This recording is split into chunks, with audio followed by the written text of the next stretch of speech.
Welcome to 1337, the future of podcast to books. I'm Max, your host, diving into, epic tales and hidden gems. And I'm Sophia, and I'm all about the art of storytelling. You know those pages that really move us? Novels, classics, the craft behind the words. Right. It's about taking control, being more creative, more productive. And sharing your unique gifts with the world. Exactly. Run after your obsessions, folks, and take good notes. How do we really understand the world? I mean, fundamentally. And what actually drives progress? Is it just, piling up facts? Or is something deeper going on? That's the big question, isn't it? Yeah. And today we're diving into some ideas that might just shift how you think about all of that. We're tackling David Deutsch's book, The Beginning of Infinity. And fair warning, this isn't light reading. No, definitely not. It's a pretty profound exploration. Philosophically, scientifically, it challenges some really basic assumptions we hold about knowledge, reality. Even our own place in the universe, right? Exactly. That's why we wanted to unpack it. Deutsch has this core idea, and it really underpins everything else. The good explanations thing. That's the one. He argues all progress, scientific breakthroughs, technological advances, you name it, comes down to this one uniquely human thing, the search for what he calls good explanations. And it's not just a clever phrase. He means something specific by good. Oh, absolutely. It's the key, he thinks, to unlocking this, infinite potential for creating knowledge for solving problems. It's a huge claim. It really reframes how we see ourselves, doesn't it? Not just cogs in a machine, but drivers of potentially limitless progress. Precisely. And our deep dive today is based on Deutsch's 2011 work, pulling out the core arguments where he lays out this vision. It stretches from, the human condition right out to the cosmos. So yeah, get ready. This might rewire how you think about science, AI, society, even art. We'll hit some surprising facts, challenge some common ideas people just take for granted. And hopefully offer some insights that really stick with you about progress, potential, all of it. Ready to jump in? Let's do it. Okay, so the absolute foundation here is this idea of good explanations. Why does Deutsch put so much weight on this single concept? Well, he's looking for the mechanism behind genuine progress. He sees an objective difference between something that's false and something that's true, or, between failing constantly and actually solving a problem. It's about moving forward, basically. Right. From wrong to right, ugly to beautiful, suffering to, less suffering. He thinks good explanations are the engine driving that shift. So what makes an explanation good in his view? It sounds simple, but I get the feeling it's quite specific. It is. He says good explanations are hard to vary, meaning you can't just easily tweak them or adjust them to fit new facts without fundamentally breaking the explanation itself. So they have a kind of rigidity in a good way. Exactly, a robustness. Yeah. They have to accurately account for what they are supposed to account for, and their details are constrained by that. This makes them stable, testable, and ultimately closer to the truth. It's the opposite of, say, myths. Myths you can always twist somehow. Yeah, myths are easy to vary. You can reinterpret omens, change the details. They can absorb almost anything without changing their core, which means they don't really explain anything specific about reality. Okay, that makes sense. He quotes John Archibald Wheeler, doesn't he? About finding that ultimate, simple, beautiful idea. Yes. Wheeler said, "Behind it all is surely an idea so simple, so beautiful, that when we grasp it, we will all say to each other, how could it have been otherwise?" That feeling, that aha moment where it just clicks and feels inevitable, that's the essence of a really good explanation. I like that, the how could it have been otherwise feeling. So this focus on good explanations leads him to critique some, very established ideas about how we gain knowledge, like inductivism. Right. Let's start there. Inductivism. It's the common sense idea, isn't it? You see the sun rise every day, so you conclude it will rise tomorrow. You generalize from repeated experience. And you think confirming it makes the theory stronger. That's the popular view. Science works by observing, generalizing, confirming. But Deutsch says, nope, that's fundamentally flawed. That's not how science actually makes progress. Okay, so what's the core problem with induction? Why doesn't it work, according to him? The basic logical issue is you can't derive knowledge of what you haven't seen just from what you have seen. Experience can't logically justify a prediction about the future or an explanation of the unseen. And scientific explanations aren't just about predicting our experiences anyway, right? Exactly. They're about reality. Astrophysics isn't just about predicting twinkles in the sky. It's about understanding stars, what they're made of, how they work, the universal laws governing them, even stars no one has ever seen or ever will see. He gives some great examples where inductivism clearly fails. He does. Think about nuclear fission, the atomic bomb, the possibility, the conditions. It was all predicted from theory, from good explanations, before anyone had ever observed such a thing. There was no repeated experience to generalize from. Or the sunrise example itself. It seems like the perfect case for induction. Until you change the circumstances. If you're orbiting Earth, the sun might rise every 90 minutes, or not at all, depending on your orbit. And scientists knew this from theory, from explanations based on gravity and orbital mechanics, long before space travel made it an actual experience. That Heraclitus quote comes to mind, too. No man ever steps in the same river twice. Even defining same circumstances requires a theory, doesn't it? Absolutely. When we say we repeated an experiment under the same conditions, we're relying on a whole network of underlying theories about what factors are relevant and which aren't. It's theory-laden from the start. And historically, that geocentric model, the stars fixed on a rotating sphere, seemed totally derived from experience, confirmed every single night for millennia. But utterly wrong. Experience alone, however vast, just isn't enough. It can test explanations, but it can't generate them. Okay, so if we're not building knowledge from experience up, how do we build it? This leads to another key distinction. Justificationism versus fallibilism. Right. Justificationism is this deep-seated idea that for knowledge to be genuine, it needs to be justified, proven, or supported by some authority, whether that's empirical evidence, logic, a trusted source, whatever. The search for certainty. Exactly. Deutsch thinks this search for justification, for certainty, is a chimera. He argues it's wasted centuries of philosophical effort, turning the quest for truth into a quest for a feeling of confidence or social approval. So what's the alternative? Fallibilism. Fallibilism. It's the idea that there are no authoritative sources of knowledge and no way to definitively justify our ideas as true or even probable. That sounds pessimistic, like we can never really know anything. It might sound like that initially, but Deutsch flips it. For him, fallibilism isn't despair. It's the very engine of knowledge creation. Because if we accept that all our ideas, even the best ones, might be flawed, it forces us to constantly criticize, test, and improve them. So expecting error is actually productive. Precisely. Fallibilists expect misconceptions even in their most fundamental theories. That expectation fuels the process of refinement and leads to actual progress, to better and better explanations of reality. It's embracing imperfection as the path forward. Okay, so if theories aren't derived from experience but tested by it, what really shifted during the scientific revolution? That was the crucial change. The development of a tradition of seeking testable explanations. Science emerged as this new mode of discovery where knowledge wasn't just accumulated slowly, but created at an accelerating rate because ideas were constantly being subjected to experimental critique. He uses the example of transmutation, right? Changing one element into another. Yeah, for ages, chemists thought it was impossible. They had countless experiments, seemingly proving it couldn't happen. It fit the justificationist model, it seemed verified. But then Rutherford and Soddy had this radical idea about uranium decaying into radium. Exactly. A bold conjecture and explanation. And critically, it was testable. They did the experiment, showed radium appearing in sealed uranium, and boom, the old, seemingly justified theory was refuted. Progress happened. Whereas untestable theories like the ancient Greek earth, air, fire, water idea could never be refuted by experiment, so they could never be improved by it either. They just stagnated. So testability is vital. But you mentioned earlier, Deutsch says it's not enough. Prediction isn't the only goal. Right, because the purpose of science isn't just to predict what we'll observe, it's to explain reality. Physical phenomena aren't like magic tricks where the explanation is obvious once you see how it's done. If reality were self-evident, we wouldn't need science. This is where he critiques instrumentalism. Yes, the view that science only predicts outcomes and shouldn't claim to describe reality itself.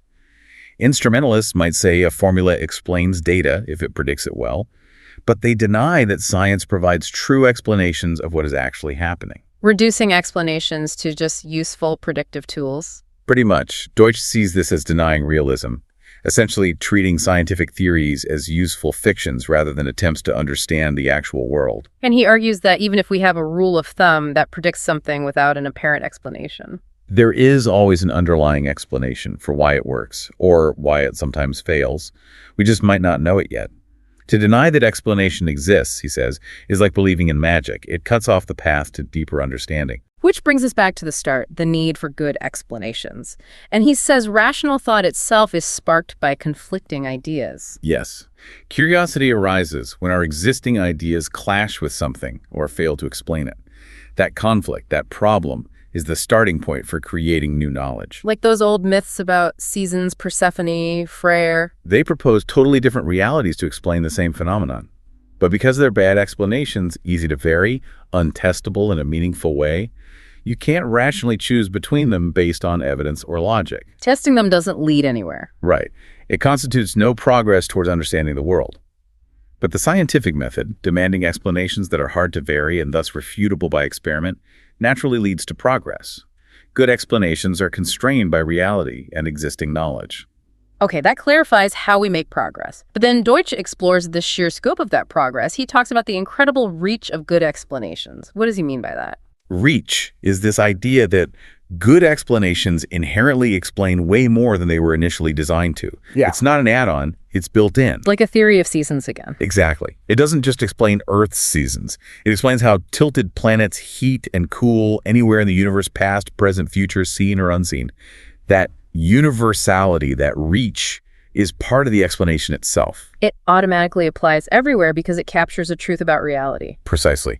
Which is completely different from static parochial knowledge systems where ideas are stuck in their original context. The Enlightenment, for Deutsch, kicked off this era of creating knowledge with constantly increasing reach. And this idea of reach has huge implications for humanity's place in the cosmos. It leads him to challenge some really common, almost default views, like the principle of mediocrity. Ah, yes. The idea that there's nothing significant about humans. We're just chemical scum on a typical planet orbiting a typical star. Our brains supposedly evolved for survival on Earth and aren't equipped for cosmic understanding. It sounds depressingly modest. It does. And it's often linked to the spaceship Earth metaphor, the idea that the biosphere is this fragile life support system we depend on, implying we're stuck here and need to tread very carefully. But Deutsch pushes back hard against both of those. Very hard. He argues the primeval biosphere wasn't a life support system. It was a death trap for early humans. Dangerous, resource poor. Our survival depended, and still depends, on actively transforming our environment using knowledge. So his counter-arguments are basically the opposite of mediocrity. Pretty much. He states clearly, people are significant in the cosmic scheme of things, and the Earth's biosphere is incapable of supporting human life without our knowledge-based interventions. He points out how atypical Earth, and especially humans, are compared to the rest of the universe. Right. Most matter is dark matter. Most visible matter is in incredibly hot stars. Most space is near absolute zero. Dark, empty. That's typical. We, with our liquid water and complex chemistry, are highly atypical. Which leads to the idea of humans as universal constructors. What does that enable? It means that, given the right knowledge, we can manipulate matter and energy to meet our needs almost anywhere.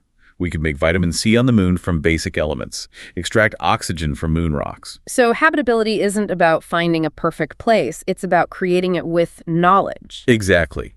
Any environment is potentially within human reach if it allows for the open-ended stream of explanatory knowledge creation. And the only physical prerequisites for that, he claims, are basic matter, energy, and evidence, all of which are surprisingly abundant throughout the universe. So knowledge itself is a universal phenomenon. And because we create knowledge, we become a significant phenomenon. He argues you can't even make accurate predictions in astrophysics without considering whether knowledge, and therefore potentially intelligent life, might be present and affecting things. Like SETI looking for signals, essentially looking for evidence of knowledge. Precisely. Knowledge-based transformations, he says, represent a vastly larger class of possible events than spontaneous natural occurrences.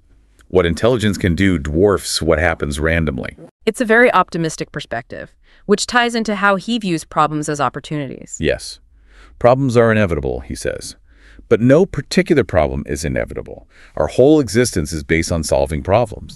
And since our ability to transform nature is limited only by the laws of physics, no problem is fundamentally insurmountable. Correct. Problems are soluble. The necessary knowledge exists or can be created. It's accessible in principle. So that whole Garden of Eden idea, a perfect state without problems, is a myth and a harmful one. For Deutsch, a state without problems is a state without creative thought. Its other name is death. Progress requires problems. Good explanations solve problems, but in doing so, they reveal deeper ones. An infinite supply. Which fuels optimism. Optimism, for him, isn't just a mood, it's a theory. All failures, all evils are due to insufficient knowledge. It means progress is always possible and always desirable. So fallibilism means we never reach perfection, but optimism means we can always improve indefinitely. Exactly. We shall always be at the beginning of infinity. There's always more to learn, always more problems to solve. That vision is incredibly expansive. Okay, let's shift focus a bit. How does this view interact with the often counterintuitive nature of modern physics? Deutsch tackles how abstractions, things that aren't obviously physical, are actually real and crucial. Right. This is where he challenges our everyday intuition even further. Modern physics, like Einstein's theory denying gravity as a force, it often feels jarringly counterintuitive, doesn't it? Definitely. It forces you to rethink what really exists. And that's his point. Our best explanations are what should dictate our ontology, our view of what's real. If the best explanation says gravity isn't a force, we have to accept that, even if intuition screams otherwise. Then there's the complexity beneath the surface, the boiling kettle example again. Yeah, seemingly simple, but at the micro level, it's stupendously complex. Calculating the path of even one water molecule is beyond our best computers, let alone the quadrillions involved. Yet we understand boiling perfectly well at a higher level. This is emergence. Exactly. Higher level phenomena, boiling water, a statue existing, consciousness are quasi-autonomous. We can explain them using concepts and laws relevant to that higher level without needing to constantly refer back to the particle physics underneath. So emergence isn't just simplifying things, it's a real level of explanation. Deutsch argues it is. He says all knowledge creation depends on and physically consists of emergent phenomena. We make progress because we have good high-level explanations. It's another beginning of infinity. And this leads him to critique reductionism, the idea that you must always break things down to the smallest parts to truly explain them. Right. He argues high-level explanations can be just as fundamental, sometimes more so. Remember the Churchill statue example? The copper atom on the nose? Yes. Why is that specific atom there? The reductionist answer involves atomic trajectories from mines and foundries, but the real explanation, the one with explanatory power, involves Churchill, World War II, committee decisions, the sculptor's intent. High-level abstract concepts, history, politics, art. Exactly. You can't understand the why without invoking those emergent high-level explanations. They are fundamental to that explanation. And he also critiques holism, the opposite view that only explanations of parts in terms of wholes are valid. Both reductionism and holism miss the point that explanations can exist and be fundamental at multiple levels of emergence simultaneously. So what about the reality of abstractions themselves, like knowledge or mathematical concepts? He argues they are real and can have causal effects. Knowledge itself is an abstract replicator. He uses Hofstadter's domino computer idea. Where a domino falls only if a number is prime. Right.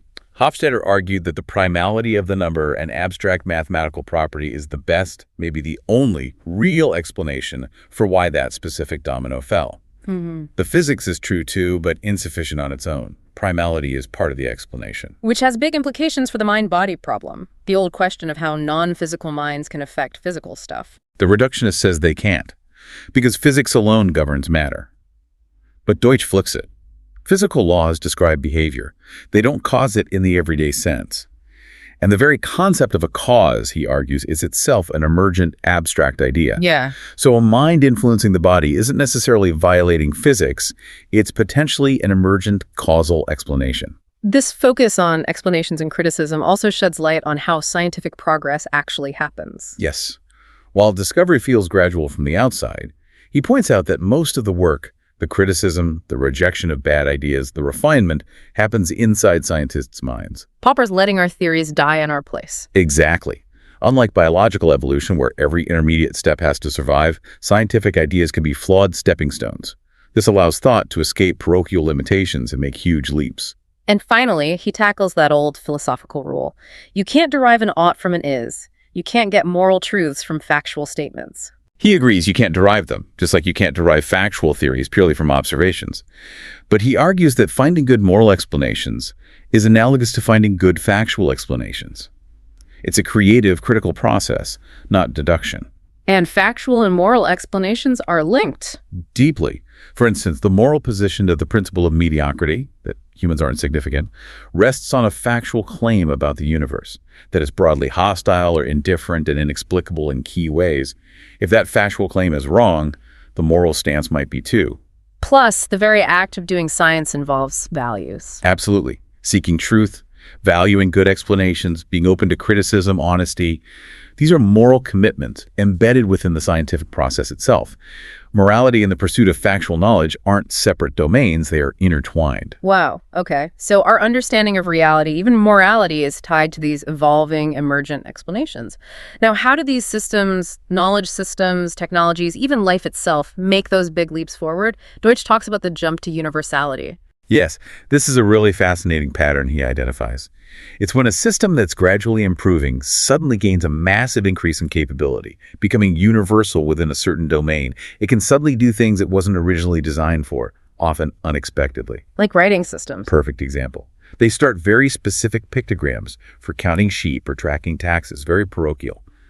But then someone invents the alphabet. Right. Maybe just aiming for a slightly better way to record speech sounds. And suddenly, boom, universality. Exactly. That small change allows the system to represent any possible word, existing or future.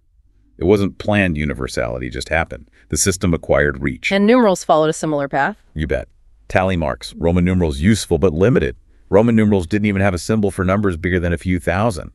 Archimedes had to invent his own system for big numbers in astronomy. But then you get place value systems like the one we use. And suddenly you can represent any number, arbitrarily large or small, and do complex calculations. Another jump. A massive jump, opening up whole new fields of mathematics and science. And computers are maybe the clearest modern example. Absolutely. Look at Babbage. His first machine, the difference engine, was designed for a specific task, calculating mathematical tables. Clever, but parochial. But his next idea, the analytical engine, was conceived as a universal simulator, a machine that could, in principle, compute anything computable. Even though Ada Lovelace, despite her genius insights into programming it, still held that sort of reductionist view that it couldn't originate anything truly new, like AI. And the early electronic computers, Colossus and ENIAC, also built for specific jobs initially. Right. Code breaking, calculating artillery trajectories, very important, but narrow purposes. But ENIAC, after the war, wasn't just scrapped. It was used for all sorts of things its designers never imagined. Weather forecasting, hydrogen bomb calculations. It made the jump. It demonstrated its inherent universality. So what enables this jump? Deutsch connects it to error correction. Why is that so important? He calls it the beginning of infinity. He contrasts digital systems with analog ones. Think about his example, measuring goat lengths with string. If the string stretches a tiny bit or slips, the error accumulates. There's no way to know if your final string length is accurate or not just by looking at it. Analog is susceptible to drift. And because of that, it can't be truly universal. It can't reliably perform unbounded computation because errors will inevitably corrupt the result beyond recognition. But digital systems, They expect errors, noise, glitches. They happen. But digital systems have mechanisms to detect and correct those errors up to a certain limit. Think about CDs with scratches or data sent over noisy lines. the error correction codes allow the original information to be recovered perfectly. Exactly. It's his principle, problems are inevitable but soluble applied to information itself. This robustness against error is what allows digital systems to perform computations of arbitrary length and complexity, making universality possible. And remarkably, he sees this same pattern in biology with the genetic code's universality. Yeah, the origin of life and the genetic system, DNA, RNA, ribosomes, it's an incredibly complex replication mechanism. And at some point, it too made a jump. A jump to universality. How so? It became capable of specifying information for adaptations far beyond its original chemical context. It could encode the blueprint for a brain capable of understanding quasars or designing technologies, things utterly unrelated to the primordial soup. That overwhelmingly rich biosphere is the result of the genetic code acquiring this universal reach. Though he contrasts biological knowledge with human knowledge. Big contrast. Genetic knowledge is non-explanatory. Its rules of thumb evolve through random mutations specific to environments' limited reach. Human knowledge is explanatory, created intentionally, and can have potentially unlimited reach. Which brings it all back to humans as universal explainers and constructors. Yes, our ability to create explanatory knowledge gives us essentially universal reach. We can understand and potentially manipulate anything governed by the laws of physics anywhere. All we need are the raw materials, matter, energy, and evidence. And the drive to create good explanations. That's the key to our unique place in the cosmos. It really is mind-expanding stuff. Okay, let's dive into arguably the most counterintuitive area Deutsch tackles, quantum physics and the multiverse. He doesn't just see quantum theory as rules for tiny particles. He sees it as our deepest explanation of reality itself. That's absolutely right. He calls quantum theory the deepest explanation known to science, precisely because it forces us to confront how different reality is from our everyday assumptions. And crucially, he insists this strange quantum world isn't somewhere else. We are part of it. Everything we experience happens within this quantum framework. And central to his view is the many universes interpretation, often called the Everett interpretation. Which, as he readily admits, is still a decidedly minority view among physicists. He traces it back to Schrödinger, joking that his equations seem to imply multiple histories happening simultaneously. Everett later took that seriously. How does this differ from typical sci-fi parallel universes? You know, the ones where people become ghosts or crossover? Deutsch sees those fictional takes as usually having logical problems. If you can walk through walls, why not the floor? Quantum theory, under the Everett view, proposes something far stranger and more fundamental. Countless universes, initially identical, diverging due to quantum events, all equally real, deterministic, and completely imperceptible to each other directly. So no ghostly copies or easy crossovers. The separation is inherent. How does that work? This involves fungibility, right? Fungibility is key. It's a deeply weird quantum property. Think of identical particles, like photons in a laser. They aren't just similar. They are perfectly, absolutely identical instances. So identical, in fact, that they can exist in multiple states or locations simultaneously while still being considered the same thing in some sense. They can be in multiple places at once, but they're not divisible? Sort of. It's like they have multiple instances, but these instances are linked, fungible. And paradoxically, these perfectly identical instances can then become different, take different paths, acquire different properties. This inherent diversity within fungibility is fundamental. And this connects to the Heisenberg uncertainty principle. Yes. The principle essentially states that for any collection of fungible instances of an object, some of their attributes must be diverse. You can't have all instances having the exact same position and the exact same momentum, for example. This inherent spread is why particles behave probabilistically, like waves spreading out. Okay, if the multiverse is deterministic, where does the randomness we experience in quantum experiments come from? This is where the observer comes in. According to the theory, when a measurement happens, initially fungible instances of the observer also diverge, each experiencing a different outcome. So from the subjective viewpoint of any one instance of the observer, the outcome is strictly unpredictable, purely random. Even though objectively, across the multiverse as a whole, everything is determined. Exactly. It's subjective randomness emerging from objective determinism across parallel histories. That's where the appearance of chance comes from in quantum mechanics. But these universes aren't completely separate silos, are they? There's interference and entanglement. Right.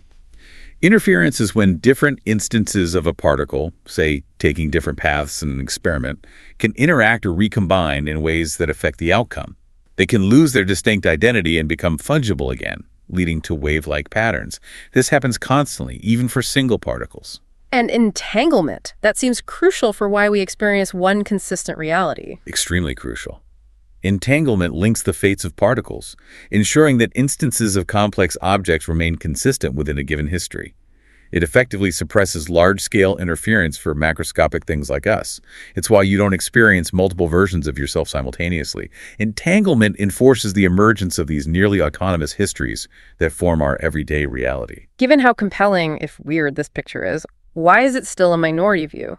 Deutsch blames bad philosophy. Yes. He defines bad philosophy as ideas that don't just happen to be false, but actively hinder the growth of knowledge. Like instrumentalism in physics. He argues instrumentalism, just focusing on predicting results without asking what is really happening, discouraged physicists from taking the implications of quantum equations seriously, from seeking a realistic explanation.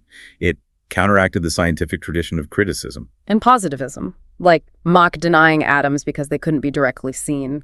Another example, positivism actively stifled progress by dismissing unobservable entities, even if theories involving them worked brilliantly. Einstein had to fight against this mindset to develop general relativity.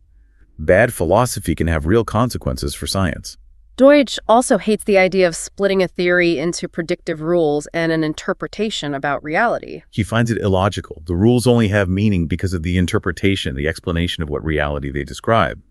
Without the explanation, the rules are just empty math, like saying a conjuring trick works without explaining how. So for him, the multiverse isn't an interpretation added to quantum mechanics. No. He argues it is what quantum mechanics describes. Universes, histories, particles. These aren't the fundamental building blocks. They are emergent approximations within the deeper reality of the quantum multiverse. It's the explanation itself. Okay, that deep dive into physics really sets the stage. Now, how does Deutsch apply this whole philosophy? Good explanations, problem solving, optimism to the messy world of human society, politics, and decision making. He argues that traditional ways of thinking about group decisions often miss the most crucial element. Models in social choice theory, for example, usually focus on how to aggregate existing preferences, how to select from fixed options using some formula, like rules for elections or dividing seats in legislature. He uses those historical apportionment paradoxes in the U.S. Congress as an example, right? Exactly.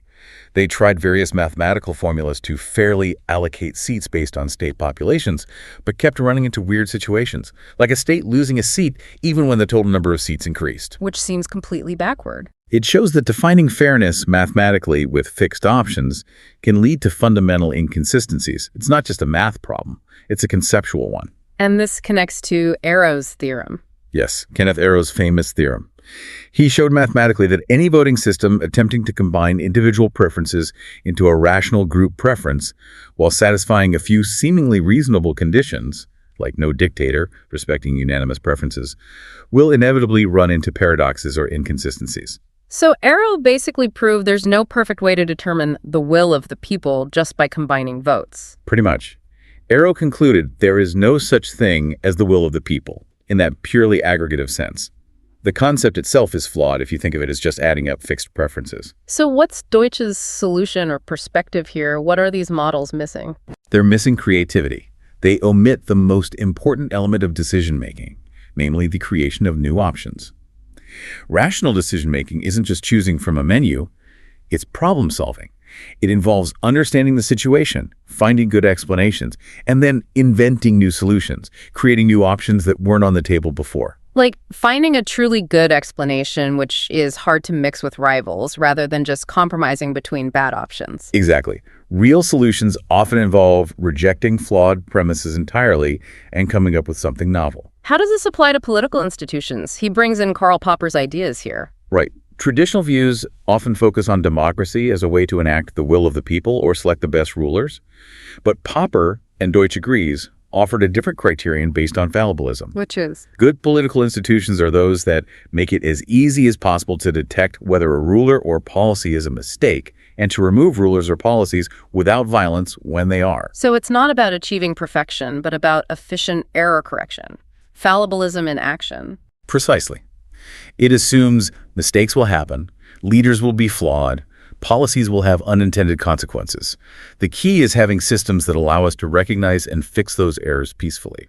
He controversially argues that plurality voting, winner takes all, might be better at this than proportional representation. Why? His argument is that plurality systems tend to remove losing parties entirely from power, forcing parties to seek broader appeal and making it clearer when a government has failed and needs replacing. Proportional systems often lead to coalition governments where failed parties might linger in power, blurring accountability and making decisive removal harder. It forces parties to try and persuade a substantial proportion of the population. It's about facilitating criticism and removal, aligning with the search for better political explanations. Yes, he believes the same principle that drives convergence towards truth in science. Seeking good explanations through criticism can apply in politics too, if the institutions foster a genuine tradition of criticism and openness to finding objective flaws in policies. Underlying all of this is optimism. You mentioned it's a core theory for him. Absolutely essential. He defines optimism not as a feeling, but as the theory that all failures, all evils, are due to insufficient knowledge. It's the philosophical engine for progress. And he uses this to counter pessimistic predictions, like Malthus on population and food. Exactly. Malthus saw the problem, population growth, but missed the solution, knowledge creation leading to vastly increased food production. Deutsch argues many modern pessimistic prophecies about resource depletion, existential risks, make the same mistake. They underestimate our potential to create new knowledge to solve unforeseen problems. He distinguishes prophecy from prediction. A crucial distinction. Prediction follows from good explanations. Prophecy claims to know the unknowable future, ignoring the unpredictable nature of knowledge creation. He argues prophecy leads to error and self-deception, often biasing us towards pessimism. He's also critical of the precautionary principle if applied too broadly. Because if you take it to mean never do anything new if there's any conceivable risk, it would halt all progress. For a dynamic civilization like ours, he argues, continuous innovation and problem-solving is the only proven path to long-term survival. Stasis is riskier. His core belief: problems are solvable. Climate change, disease, asteroids. All are problems that, in principle, could be solved with the right knowledge. We face an endless stream of problems, yes, but no particular problem is inevitable. Our ability to solve them is limited only by physical law, not by some inherent scarcity or inadequacy. Which leads to that powerful idea, a duty to be optimistic. Yes, because optimism, the belief that solutions are possible through knowledge, is the necessary precondition for seeking those solutions. It fuels the entire enterprise. He uses historical examples to contrast optimism and stagnation. Athens. Pericles praising Athenian openness, their reliance on continual discussion before action, a culture valuing criticism and new ideas. And Renaissance Florence. Fostered by the Medici, a dazzling innovation that truly became an enlightenment when they shifted from just restoring ancient knowledge to believing they could improve upon it. That's optimism kicking in. Contrasted with Savonarola and the bonfire of the vanities. A literal bonfire of optimism. Burning art, books, symbols of progress. Yeah. Actively suppressing creativity and knowledge in favor of rigid dogma. And the Easter Island example is a really interesting point of debate he discusses. Attenborough versus Bronowski. Right. Attenborough uses it as a cautionary tale: spaceship Earth, resource depletion, societal collapse. A pessimistic interpretation. But Bronowski saw it differently. Bronowski saw the endless, identical statues not as achievement, but as vivid evidence of failure. A society stuck, repeating itself, watching the sun and the stars go overhead without ever trying to understand them. For him, the tragedy wasn't just collapse, but the stagnation that preceded it, survival without improvement. And Deutsch sides with Bronowski's view here. Yes. He argues the Easter Islanders failed due to a lack of knowledge creation, a cultural inability to adapt or innovate, a fatal proficiency at sustaining a fixed pattern of behavior. Their problem wasn't inherently unsolvable. Their static culture made it so. He cautions against simplistic analogies to our dynamic society, though. Our situation is fundamentally different because we do have traditions of criticism and rapid innovation. That Easter Island contrast is stark. Okay, finally, Deutsch extends these ideas into culture, art, and the very nature of ideas themselves as memes. He even argues for objective beauty. That's quite controversial. It really is. Most people assume beauty is purely subjective, in the eye of the beholder. But Deutsch argues, no, one object being objectively more beautiful than another is a real phenomenon, just like one theory being objectively truer. How does he support that? He uses the coevolution of flowers and insects. The visual beauty of flowers isn't arbitrary. It evolved alongside insect perception systems as a reliable signal for nectar. It's a biologically grounded, hard-to-fake appearance of design for beauty. And humans appreciate this too, even though we weren't the target audience. Yes, and he argues that's because we are universal explainers. We have the capacity to recognize and appreciate objective patterns and truths, including aesthetic ones, because our minds seek understanding universally. He distinguishes two kinds of beauty. Right. There's parochial beauty, things attractive to a specific species, culture, or individual. Think bright colors. Symmetry may be linked to health or fertility signals. This is often used in applied art for signaling. And the other kind? Universal or objective beauty. This, he claims, is unrelated to specific biological or cultural preferences. It's as objective as the laws of physics and requires knowledge with universal reach to create and appreciate. Think of the beauty in a deep mathematical theorem or a truly profound piece of music. It's pursued for its own sake like pure science. That's where unlimited aesthetic progress is possible. Interesting. Now, what about memes? He uses Dawkins' term but expands on it. He focuses on long-lived memes, ideas that replicate accurately over time. He sees them as abstract replicators that use human minds and behaviors to propagate, similar to how genes use organisms. They spread by causing people to act in ways that spread the idea. Exactly. He even plays with Asimov's fictional idea about jokes evolving. Maybe some complex memes aren't consciously designed, but emerge and adapt through repeated telling and modification. But memes face a challenge genes don't, right? The problem of fidelity. Huge challenge. Ideas often have inexplicit content, nuances that aren't perfectly copied. And unlike genes, we intentionally modify ideas constantly. So how do memes survive long term? Their strategies have to account for this inherent variability and potential for corruption. This leads him to contrast static versus dynamic societies again, but through the lens of memes. Static societies are defined by their resistance to change, their suppression of new ideas, new memes. Keeping things the same requires a relentless struggle to prevent knowledge from growing. He describes it as unimaginably unpleasant, relying on anti-rational memes that enforce conformity and stifle creativity. Oppression is necessary to maintain stasis. And dynamic societies, like the West. He sees Western civilization as maybe the only known instance of a long-lived dynamic society, one capable of sustained, rapid, peaceful change and improvement. This is possible because it embraces optimism and has strong traditions of criticism. Criticism acts like an immune system against bad memes. In a way, yes. It helps suppress less true or less useful variants, allowing better ideas, memes with more reach, better explanations, to flourish. He notes that transitioning societies where rational and anti-rational memes coexist are inherently unstable. Because they constantly clash and impede each other's replication strategies, it's a turbulent state. How can we even detect these memes influencing us if they operate implicitly? It's tricky, as memes can hide their true nature or function. But through critical thinking, explanation, and observation, we can sometimes spot patterns of behavior or belief that are too complex or specific to be just random or individually reasoned. We can infer the meme's presence and implicit content. And finally, he loops back to human creativity. It evolved for imitation initially. That's his hypothesis. Our sophisticated ability to learn and copy existing knowledge, memes, from others, was the primary evolutionary driver. But the mechanism for copying and the mechanism for creating new ideas turned out to be essentially the same. Our brains evolved for high-fidelity imitation, but that same machinery enabled open-ended creativity, a momentous example of reach. The ability to imitate accidentally gave us the ability to innovate endlessly. Exactly. The beginning of creativity was, in that sense, the beginning of infinity. It unlocked everything else that makes us uniquely human. What an incredible arc. From the nature of explanation to the multiverse and the future of civilization. So let's try to wrap this up. The core argument running through everything is that our future, our significance, everything hinges on this open-ended pursuit of good explanations. It's not just philosophy, it's presented as a practical guide to understanding our potential. And a key takeaway is that we're always just starting at the beginning of infinity. Right. We never reach a final state of perfect knowledge or an end to problems. Every solution, every good explanation reveals new, deeper questions.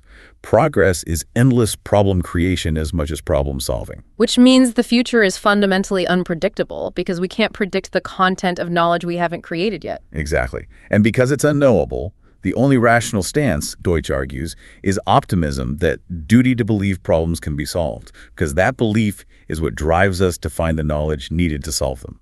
So a final thought to leave people with. Deutsch hints at these almost science-fictional possibilities, like the physical world eventually revealing everything physically possible, or a single infinite space doing the work of infinite universes. What does that mean for us now? Well, it suggests the boundaries are far wider than we might think.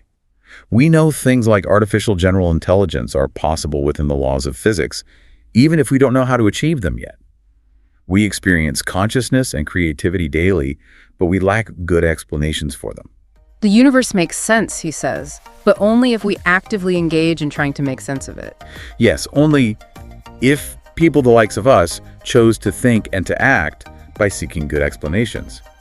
So the challenge to you listening is maybe to take that approach. Question assumptions. Look for the deeper explanations. Treat the universe not as something alien, but as our home ground, full of resources waiting for our knowledge to unlock them. What new problems, what new beginnings of infinity will your search for good explanations uncover? A question worth pondering. Until next time, keep seeking those good explanations. If you want more on this and other deep dives into the world of books, make sure to visit 1337podcast.com. Thank you. See you next time. And strength and honor, I am Spartacus. Thanks for watching. Tap into 1337podcast.com.